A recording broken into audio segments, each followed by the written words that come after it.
I just want to play two montages. Here is first a montage that we played last week of the network covering the DNC. This is the networks covering the Democrats. This is cut 6.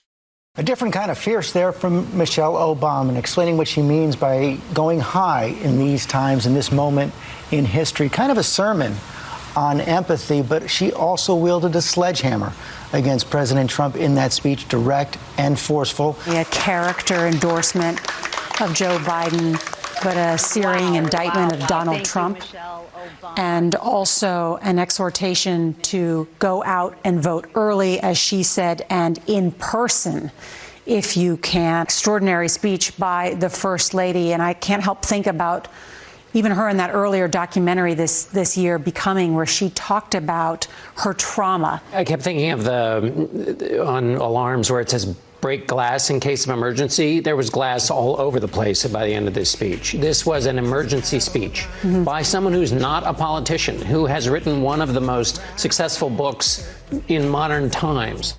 Here's the network's coverage of the first night of the Republican convention, cut 5. These next 4 days are supposed to be more optimistic and hopeful, but based on what we've seen so far today, there are questions about whether the Trump team are going to stick to that plan. The president, kicking things off today, gave a speech full of grievances, and he has been painting a fairly apocalyptic picture of what will happen if he is not reelected. Well, right now it feels like a base convention or disaffected Republicans of who they're trying to talk to. But so far, at least this night, it has been a lot of red meat. Not so much optimism and hope. We've heard a lot of talk about violence in the streets, unrest right now, Black Lives Matter, the police.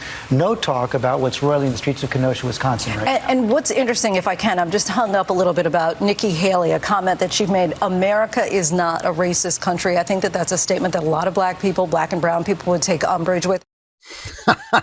You know, it's funny. Somebody tweeted online, Nikki Haley said there's no racism in America. That's not what she said. She said it's not a racist country. If that woman thinks this is a racist country, she's never been anywhere. She's never left the country. She's never traveled anywhere. Because if you compare it to any place on earth, it is the least racist country. That's just true. That is just the truth. And it's the least racist country that has the kind of large mix of different kinds of people that it has.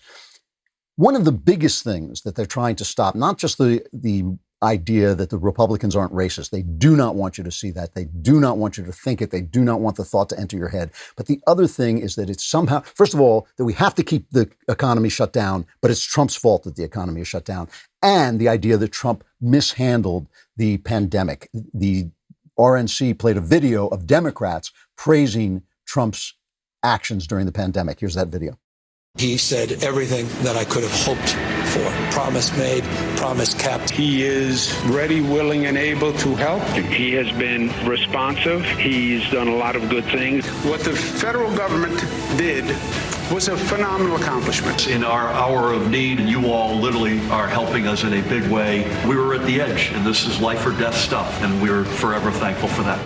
So this has driven the press insane. The New York Times has just become this petty hate site. It's not even a big hate site. It's just petty, evil, nastiness. So Trump had the FDA give emergency approval to that plasma treatment. The New York Times headlines the fact that in Hong Kong, one person has been found who seems to have re-succumbed to the flu. So maybe those antibodies don't work so well after all.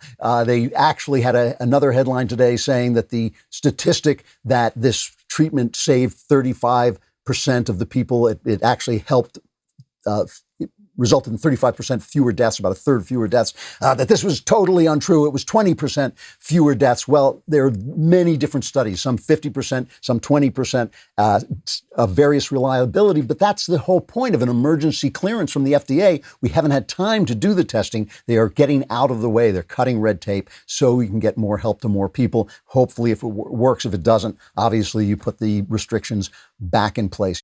Before you go, one last thing. Hit the subscribe button so that you stay up to date on all our content.